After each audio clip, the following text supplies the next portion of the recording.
Regardez le tour auto avec les Prudency d'Optique 2000. Les lunettes connectées qui détectent les premiers signes de somnolence. Optique 2000.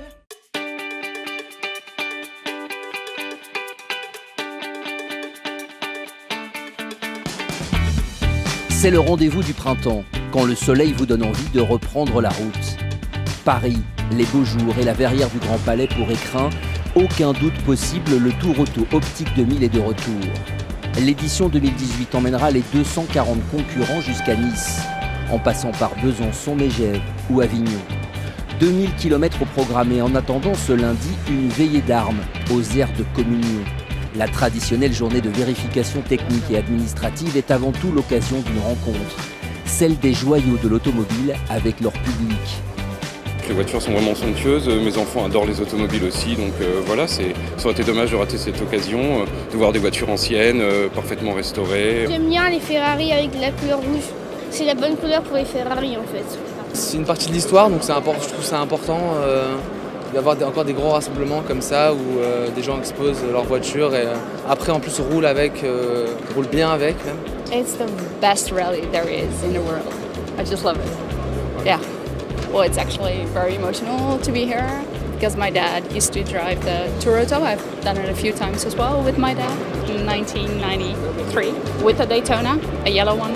So just love to be here and love the smell, love everything.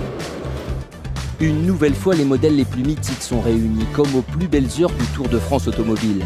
Cette année, les marques italiennes disparues sont à l'honneur, comme cette Oscar créée par les frères Maserati.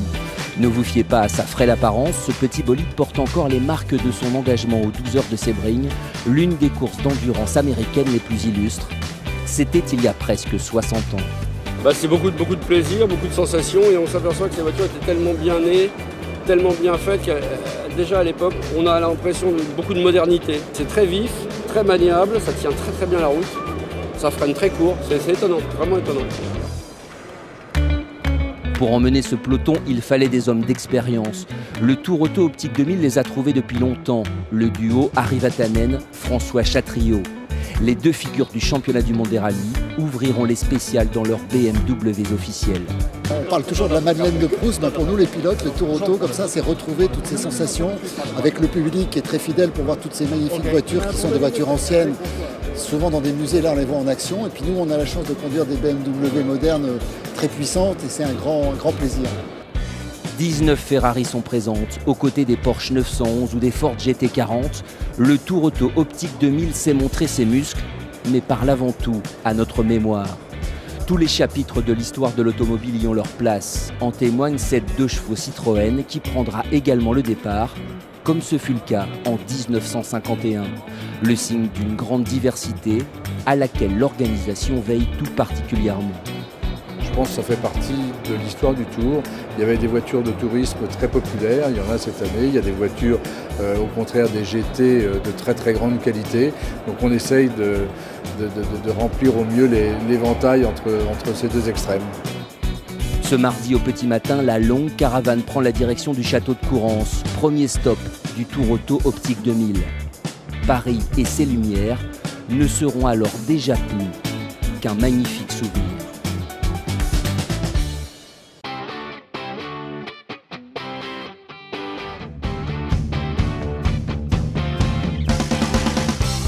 Le Grand Palais qui se vide, c'est le Tour Auto Optique 2000 qui s'élance. Moteur éteint pour ne pas réveiller Paris qui dort encore.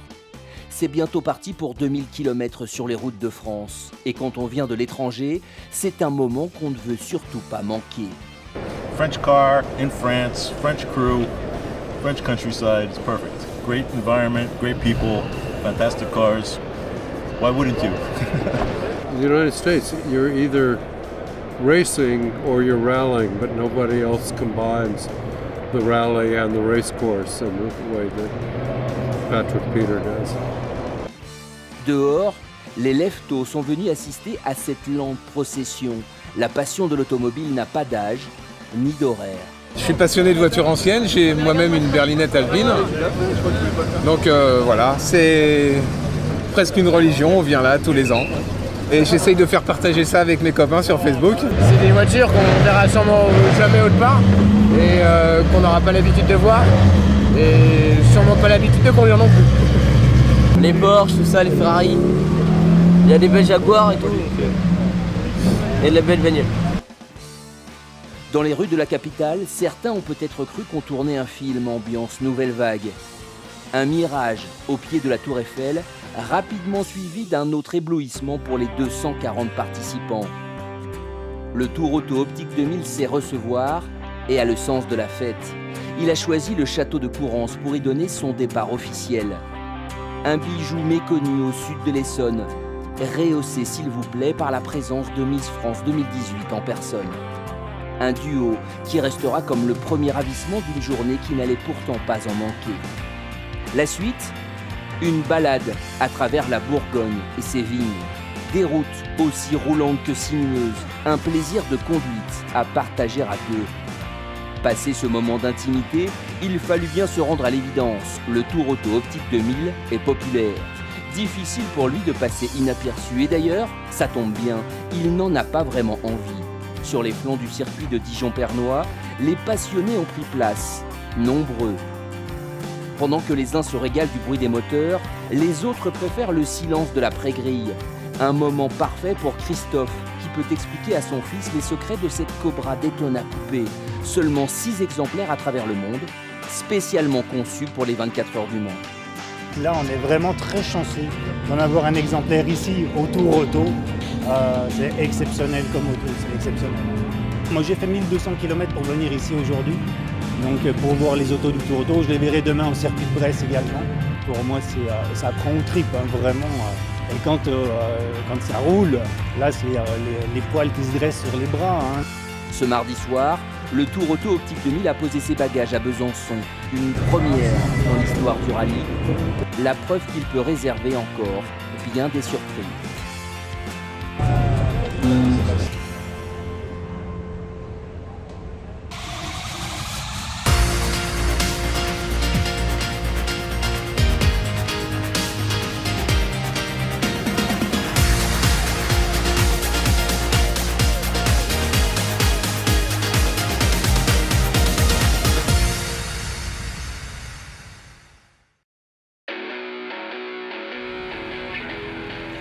Un bain de foule pour finir la journée.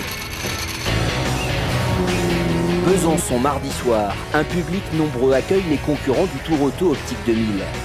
Des badauds qui ont le temps de flâner, alors que pour les équipages et leur assistance, c'est une nouvelle course contre la montre qui commence. Comme le veut le règlement, Pierre et Isabelle n'ont que 2 heures pour remettre en état leur Alfa Romeo Giulietta de 1961. Il faut qu'elle redevienne propre et il faut que tout marche pour demain matin, parce que ça recommence demain matin en fait. Et comme toutes les autres voitures, elle est très vieille, elle a plein de défauts et on est hyper fiers d'elle quand elle va au bout. Contrôle des freins, dépoussiérage, purge des liquides. Pour les aider, il y a Nicolas. Lui aussi fait le tour, à sa façon. On a un roadbook, mais dans le petit camion d'assistance. Donc on est presque avec eux. Eux, ils sont à 2 dans la voiture, et nous, on est à 2 dans la petite camionnette, mais c'est très passionnant de les suivre. Et d'entretenir et de voir l'auto qui marche bien. Sur cette Jaguar, c'est l'échappement qui a lâché lors de la première spéciale. Heureusement, Baptiste, le mécano, a pris les choses en main. Pour son pilote, c'est presque une mission de service public. C'est du patrimoine, c'est comme les châteaux, c'est comme les tableaux, c'est comme tout un tas de choses. Il faut que des gens les achètent, il faut qu'ils financent leur entretien. Et c'est grâce à ça que ces voitures existent toujours et qu'elles peuvent, 30 ans, 40 ans après, voire 60 ans pour la nôtre, revivre ce qu'elles ont vécu quand elles sont sorties de l'usine. C'est pas du flan, c'est pas de la parade. On fait la même chose avec elles que ce que les pilotes faisaient il y a 60 ans. On les ménage pas plus. La preuve, la voici sur les routes sinueuses de Franche-Comté ce mercredi matin.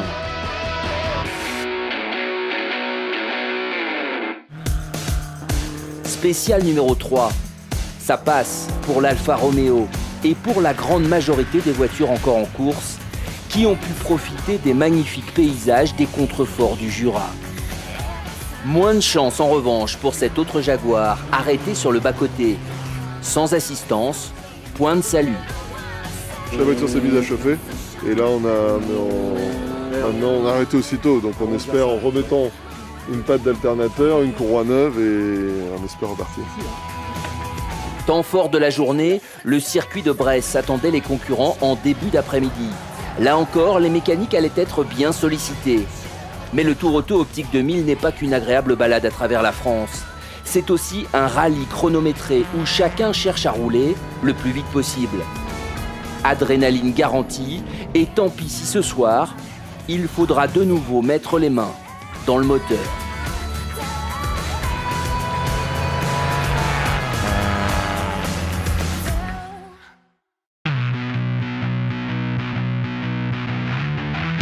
Le Tour Auto Optique 2000 est dans les Alpes.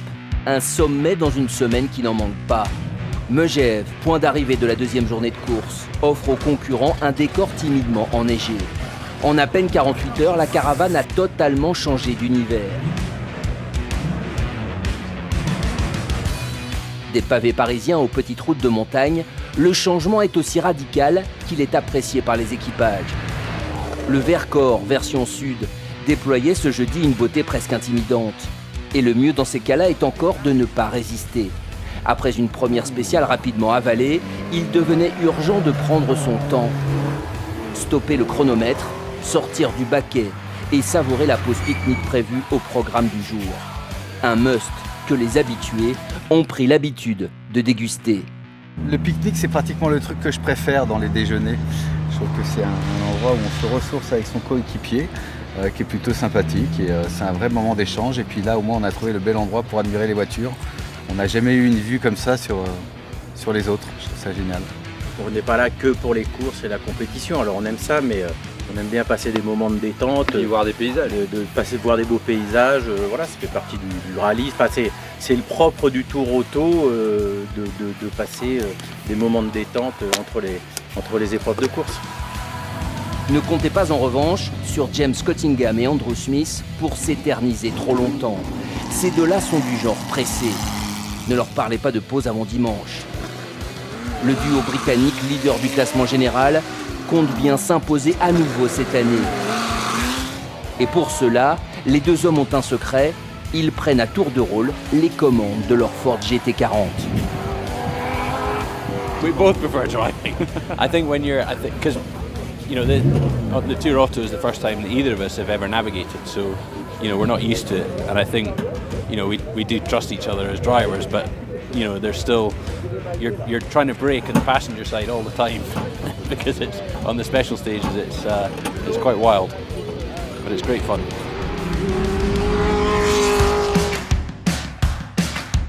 Le Tour Auto Optique 2000 arrive à Avignon au soir du troisième jour. Mais la Cité des Papes ne sera pas la terre promise pour tout le monde. Certains, malheureusement, se sont égarés en chemin. L'arbre de roue de cette Jaguar MK2 s'est cassé net, brisant du même coup les espoirs de ses occupants. C'est pas réparable du tout, puisqu'il faut changer tout le train arrière.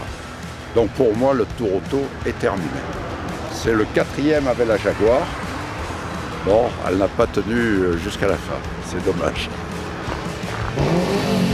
Les abandons, heureusement, ne sont pas légion. Ils sont encore plus de 200 à rêver du grand final à Nice, samedi. Mais avant de parader sur la promenade des Anglais, il faudra passer à l'ombre du Mont Ventoux vendredi, puis affronter le mythique circuit du Castellet. Le Tour Auto Optique 2000, c'est une certitude, est une épreuve qui se mérite.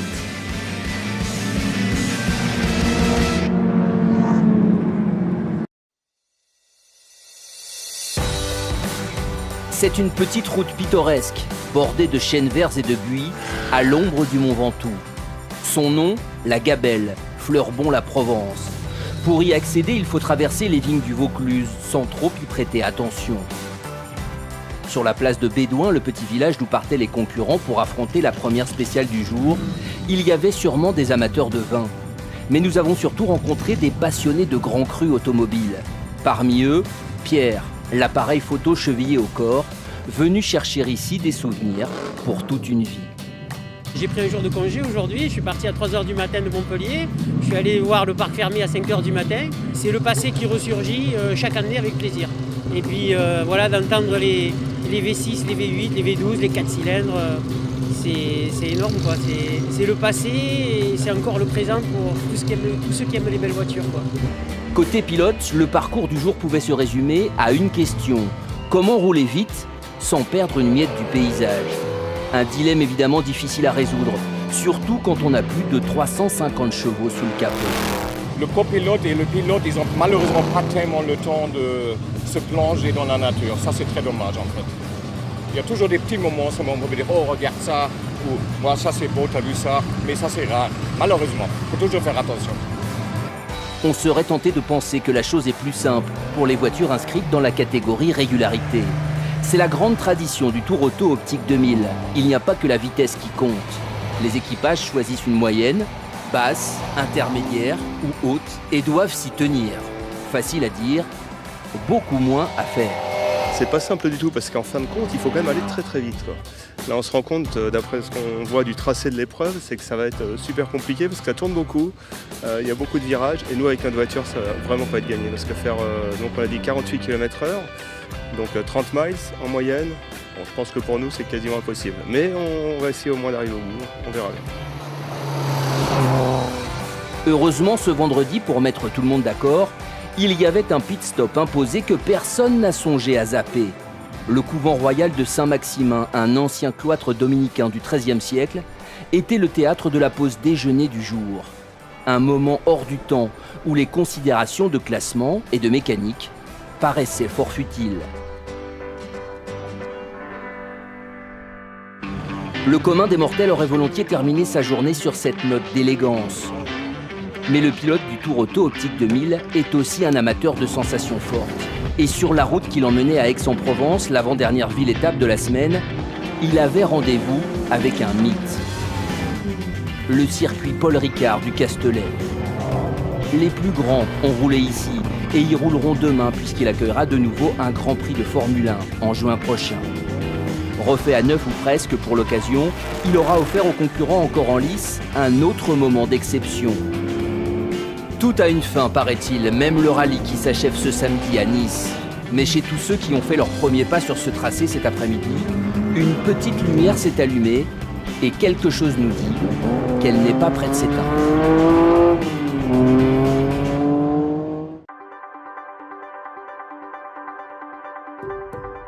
Ce n'est plus un parcours de rallye, c'est un décor de film. Les falaises de la vallée de l'Esteron, dans l'arrière-pays niçois, resteront comme l'une des images fortes du Tour Auto Optique 2000. La 5e et dernière étape de cette 27e édition promettait un final grandiose, avec 3 spéciales au programme. Paris tenu. De quoi vous donner le sourire, surtout quand un tel panorama s'accompagne d'un sentiment tout aussi grandiose, celui d'aller au bout.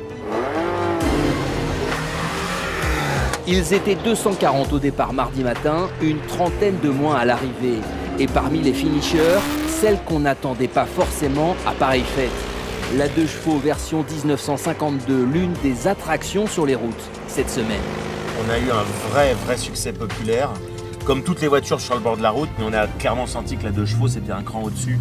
Parce que là, il y a l'identification à une voiture qui est une voiture iconique.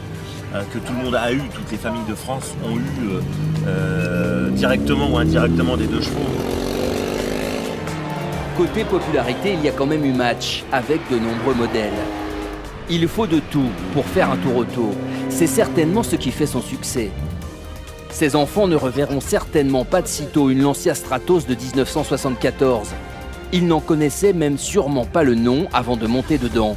De quoi ravir son pilote, lui aussi tout sourire. You have beautiful scenery, beautiful drives, but also a bit of competition to really wake you up. And everyone gets together every evening and has a really nice time and relaxes. It's a good environment. It's our first Tour Auto and we can't wait to do it again. We've already booked the dates out for next year. It's fantastic. It's really wonderful. Le château de Tolane, au pied des montagnes du Verdon, aura constitué le cadre enchanté de l'ultime pause repas de la semaine. Une halte bienvenue, mais pas vraiment le temps de jouer au golf pour les concurrents, qui avaient rendez-vous avec un dernier haut lieu du sport mécanique.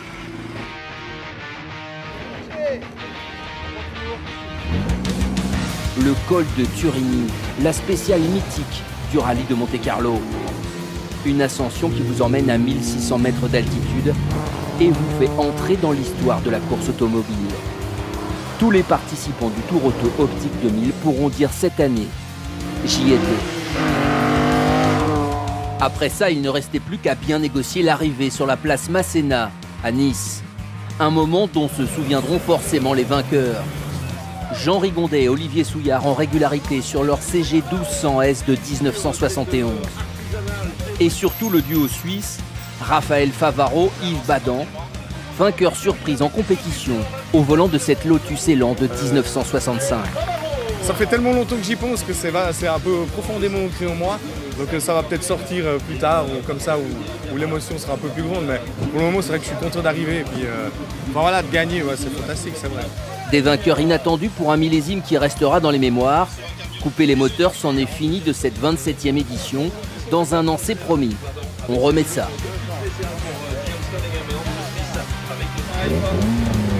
Voilà pour Raphaël Favaro et Yves Badan. Bravo messieurs, la victoire.